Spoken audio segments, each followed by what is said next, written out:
Hello ladies and gentlemen, let's just get this started right quick. Number 80.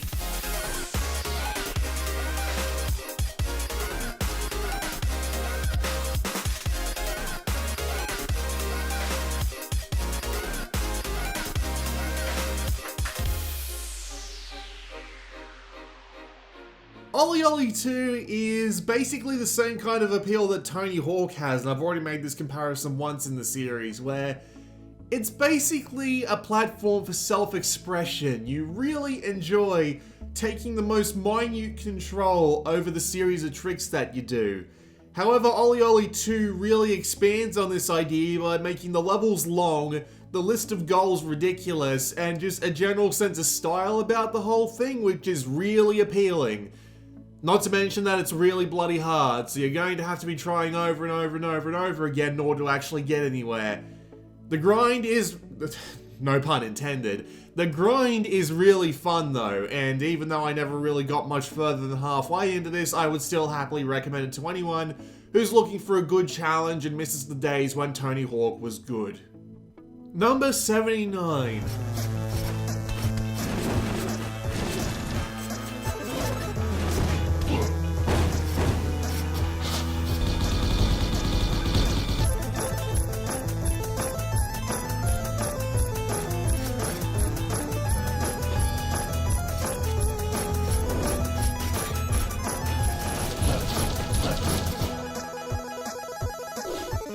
Remember when roguelikes weren't played out? Yeah, I do too. Rogue Legacy is one of those. It is a really interesting platforming game, a bit like, say, Castlevania, but instead of having a preset set of levels, the castle is procedurally generated in front of you, and every time you die, your offspring takes over for you, and actually has their own unique abilities, which makes the gameplay entirely different. Well, not entirely different, but at least different enough to make it feel entirely different.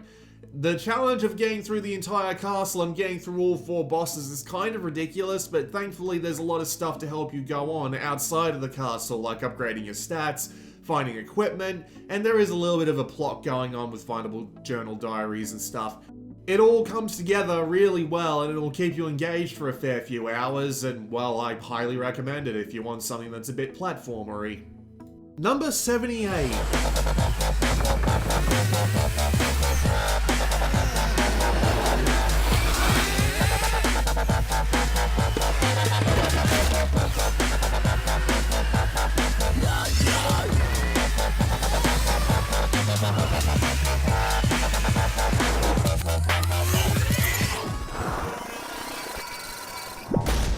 We never got a proper MotorStorm game on the Vita, but MotorStorm RC is still pretty good. Tiny cute little cars racing around tiny cute little courses, but here's the thing. The courses are, there's tons of them, and they're really varied. They have lots of different layouts to help give the game a little bit of extra variety, and every individual kind of car handles completely differently, so you need to relearn all of them for every course. This gives the game a lot of legs, especially since you can buy it and the 2 expansions for basically nothing these days, and it'll give you a fair few hours of solid racing. So if you're looking for something that's just a quick pick up and play for 5 minutes sort of racer, you'll get a couple of races in that sort of time frame with MotorStorm RC, and it's great for that. Does anyone remember how this game was given away for free as a promotion with Toyota's Scion car? Yeah, that was bizarre. Number 77.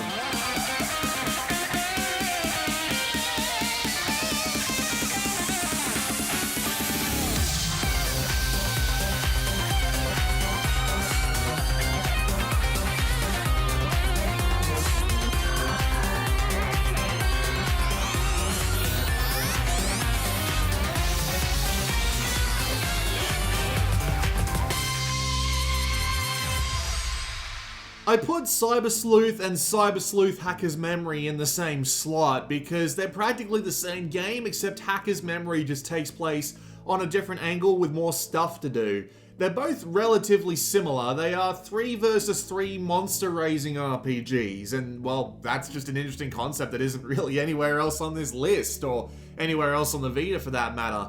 There's hundreds of Digimon to raise, each that have their own special ability, so you're never going to be running low on variety. And the games are pretty damn long, so you're not going to feel like that effort is just being wasted by a sudden ending or anything like that. So, if you like monster raising, this is the place to look. Number 76.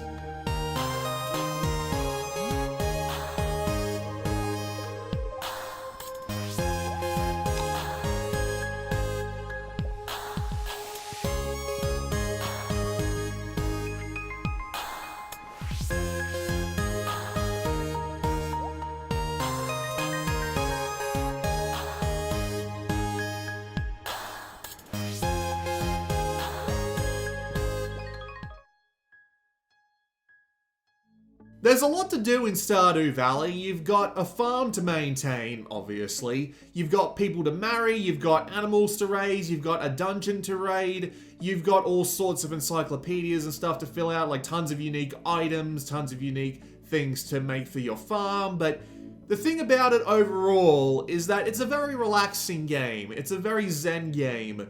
Even with all of this stuff feeling like it's coming down on top of your head, the game itself still manages to maintain this very calm sense about itself, which makes it very relaxing to play. And considering that you can get hundreds and hundreds of hours out of a game like this, well, it's really good that it can be calming like that for that bloody long, I tell you that much. The only real downside to the Vita version is that I don't know if they've actually fixed the bugs on it yet, like there's a couple of crashing and performance bugs here and there, but the main issue is that it's not going to be updated to bring it up to date with the console platforms anymore, or the mainline PC version for that matter. But still, if you're looking for an easily portable farming sim that's just nice and relaxing, you can't go wrong with Stardew Valley. Number 75.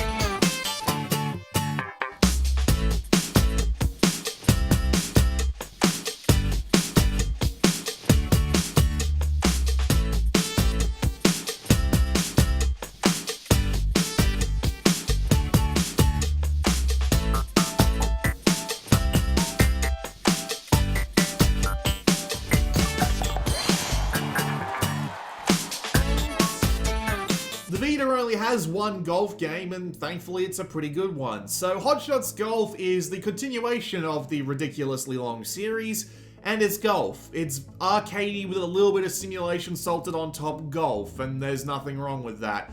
There's plenty of courses, with a few more available as DLC. There's a lot of unlockable things that you can get by playing really well, and there's a lot of single-player content. The only downside being that it is more than happy to kick your ass as soon as you get into like the 3rd or 4th tier, but still, you have plenty to do, you have plenty to improve on, and yeah, there's no multiplayer anymore. They shut that down years ago, but there's still a lot of single-player fun to be had if you're willing to give it a shot. Number 74.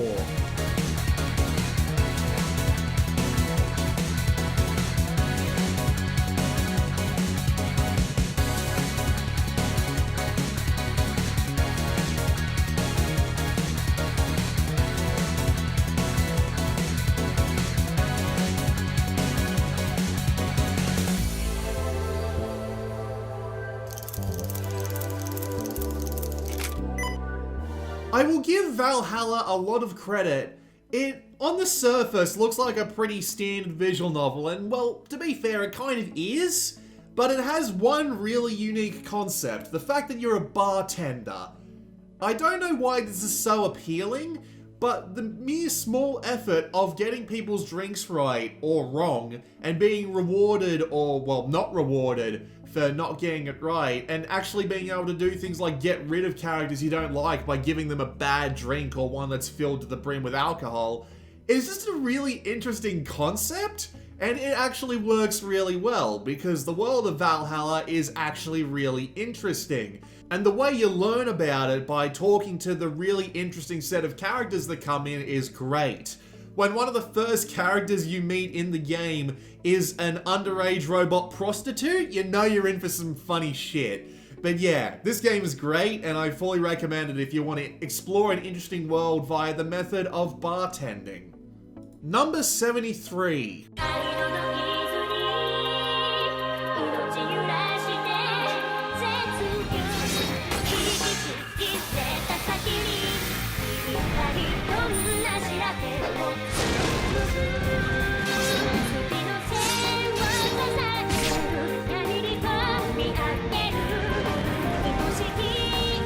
Yeah, I had to get Trillion on in here in some point. So, Trillion is another interesting concept where it is a visual novel, but you explore it via the interesting method of having a bunch of goddesses that are throwing their lives away to protect you from the oncoming boss that is Trillion, who literally has a trillion HP.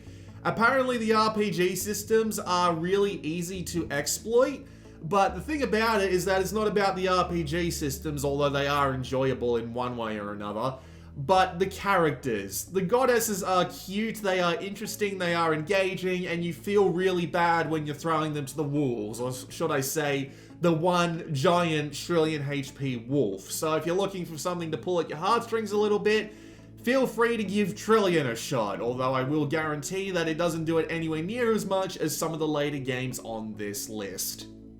Number 72.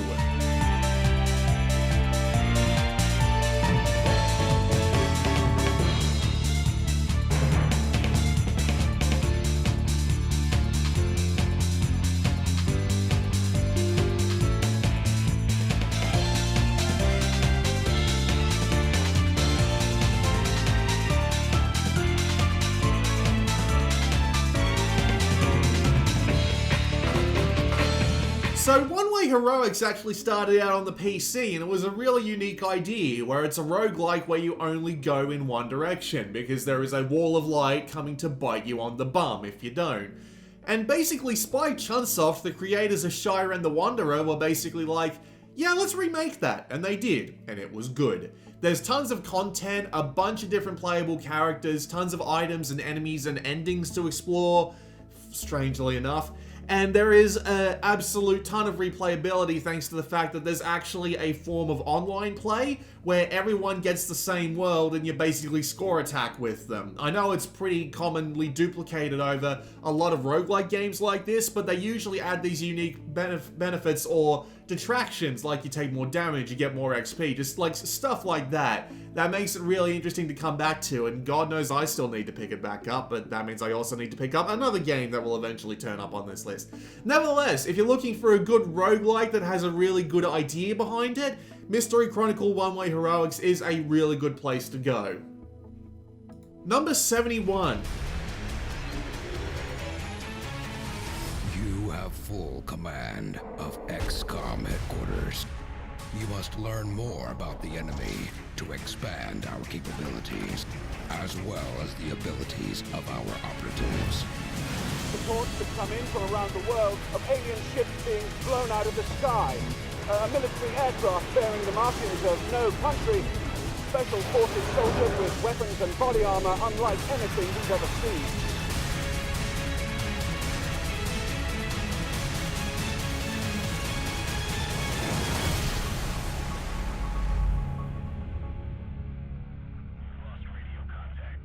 XCOM has already proved itself in the court of public opinion by being a really good remake of a classic series, and they did really well with having some really interesting base building, some interesting combat, a lot of choices to make to build up your troops, and the fact that you can and probably will lose. This is not a game that you are designed to win. You can and will get your shit kicked in. More than once, probably. In fact, they literally designed the sequel to this game around the idea that most people lost the first few times around in the original, so there you go. It has most of the content from the console and PC versions. The only downside to it is that the performance of it is really bad. Like, it would be higher on this list if the performance was better and therefore didn't make me wait ages in order to actually play through it a bit faster, but still, it is an absolutely fantastic game, only brought down by the fact that it's kind of a shoddy port. Probably the shoddiest port on this list, but there you go. Well, this is the shortest episode yet. I'm actually kind of surprised by that, but there you go. But I like to think that I gave those games a bit of justice. I've been recording these more than once. This isn't scripted. I swear this isn't scripted. I said it wasn't scripted in the Top 100 Primer video, but I have been giving these games more than one shot if I haven't liked the first take. So hopefully I did well enough on them to convince you to at least try some of these out because, well, that's the entire point of this series, isn't it? With that said, it's time for the extra segment I promised in the last episode, and that is the top 10 PSP games, or should I say, 10 PSP games that I would recommend, because there are a few games that I would recommend for the PSP that are just missing off the PlayStation Store. So yes, these are games that are all on the PlayStation Store, and you can go and buy them and download them without having to use a PlayStation 3, because I know a lot of people are kind of annoyed by this. There's going to be no editing on this one, so it's going to be kind of rapid fire, and I apologize for that, but frankly, these videos are enough of an editing pain in the ass already, and I would basically be doubling the workload if I did the same thing for the 10 games I just talked about, for the 10 games I'm about to tell you about now. I can't start off this list without putting in Metal Gear Solid Peace Walker, mainly because when I first got that game, I spent 80 hours in it. The combination of tactical stealth action and base building is ridiculously good, and it is why I'm so disappointed that Metal Gear Solid 5 The Phantom Pain turned out to be absolutely terrible in that aspect, because I absolutely loved the base building, and that was what kept me hooked in for 80 hours in the first week this game came out. I don't think I've done that for any other game since. Growlanser Wayfarer of Time is a really interesting game. It's a really solid RPG where everything takes place in real time, and I mean that in the sense that it feels more like a strategy RPG than anything else, because you're moving and attacking with your people in real time. It doesn't feel like a game like Chrono Trigger where they're relying on like an active time battle system. No, it feels definitely more in-depth than that, and you send your troops on, you attack, and you do all sorts of things like that, and also it's got an interesting story, lots of stuff to do, and I never got around to finishing it, because this is me we're talking about, but I really need to not only pick this game up again, but do a video on it, because it's great. Carnage Heart EXA is for the sort of people who like Armored Core, but think to themselves, I'd love to program the robots instead, because this game has a series of ridiculously lengthy tutorials about programming robots to fight other robots. You can control one robot, but you'll need to take along at least 2 robots who are AI companions who are capable of finding and attacking the enemy by themselves. And you do things like swapping out hardware components to give you more room to program, CPUs to give you faster instruction execution, and of course things like armor and weapons to do things like their weight and their sort of like ability to repair themselves out in the field. It's a really interesting concept, and if that sounds even remotely appealing to you, get this game. The only reason I'm disappointed I didn't mention this sooner is because they used to have this online mode where you could have online tournaments with other people's robots, and that's been gone for years, and I am intensely disappointed in this. Corpse Party is a fantastic horror visual novel. It's got the best sound design I have heard in like any PSP or Vita game, because it has this amazing surround sound effect where you can hear things slowly approaching you from the sides or the back, or when they get into the really gory deaths, you can hear it really in depth, and it is absolutely terrifying. Not to mention the plot is really good as well. Just ignore the sequels. Don't worry about Book of Shadows too much, because it's basically just a collection of side stories, and Blood Drive on the Vita was absolutely terrible, so you can ignore that one completely.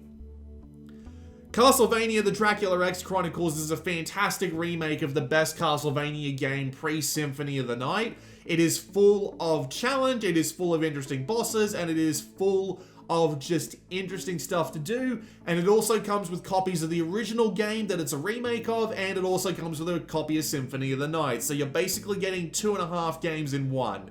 It's great. It is an absolutely wonderful platformer, and I recommend it to anyone, and I still haven't finished it. I have been stuck on death for so long, you would not believe. Now this one's going to be a little weird, because the 2 games I'm about to talk about are only available, one in North America and one in Europe. We're talking about the Syphon Filter PSP duology. They're both really well done third-person shooters. They're kind of generic, but they've got some neat things about them, like how you can go through levels to earn certain medals, like doing things like stealth kills and dart kills and stuff like that.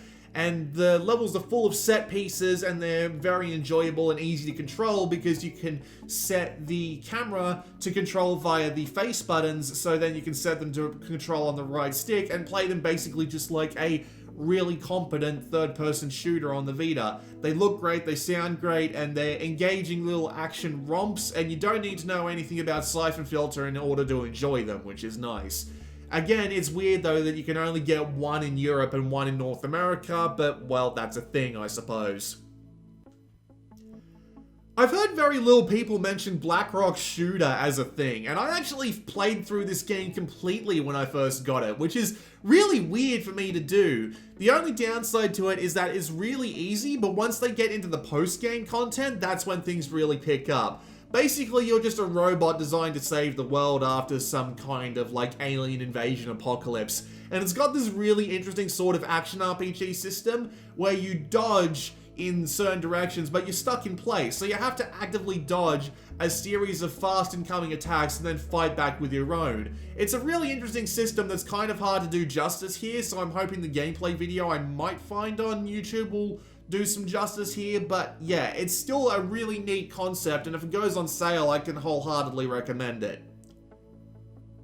I've done a video on the PSP version of Split Second already, but for those of you who don't know, it's basically an arcade racer where you build up boost, quote unquote, but that boost is not like boost for your car. It's to create some kind of massive explosion or sort of casualty in the environment, which will come and wipe out races for you and let you take the lead. They do a lot of things with this concept. There are a ton of tracks, each with their own unique trap setups, and it gives it a lot of variety, and there's tons of also extra modes and stuff going on as well to give it that little bit of extra legs. It's a really cool little racer with a ton of going on for it, and the PSP port was impressively well done. It's like comparing the Vita version of Most Wanted to the console versions in that kind of like comparison, you know? It's clear that it's a step down graphically, but they did a really good job in porting over everything to it, so if you want to play Split Second, this would be a good way to do it. I don't hear many people mention Gladiator Begins either. It's an action RPG where you are a gladiator in Rome and you have to fight for your freedom, and fighting in the Colosseum gets you money and influence. You use this money and influence in order to go around and fight in other places and upgrade your equipment and learn new abilities.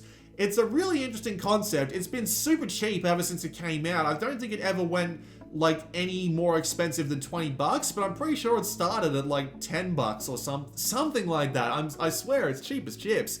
So if you're looking for an interesting little romp into gladiatorial Rome, this is a good place to go. I admit this last one is kind of cheating, but it is technically available on the Vita, just not on the American or European PlayStation stores. We're going to talk about Gundam Assault Survive, which is basically a Gundam game that goes over multiple of the original eras of Gundam. It does things like the Crossbone era, the 1 Year War, everything up to Char's Counterattack. They also have 00 and Seed in there. So if you enjoy any of those Gundam series, you basically get to replay those missions with upgradable suits, tons of unlockables and things to do like that, and the mission count is ridiculous, so you'll be putting hours and hours and hours into it in order to see literally everything that the game has to offer, which is great, and I enjoy the series quite a lot. And while some people think Gundam Battle Universe is still the best one, I think Assault Survive has a couple of legs up on it. So if you have a Japanese PlayStation account, that would be the place to go and look. Yeah, that's pretty much it, and we are done here because I pretty much just doubled the length of the video by talking about all those PSP games. So there you go. This has been BlueMaxima. I will be seeing you all next time with the next episode, and the extra segment is going to be some underrated imports.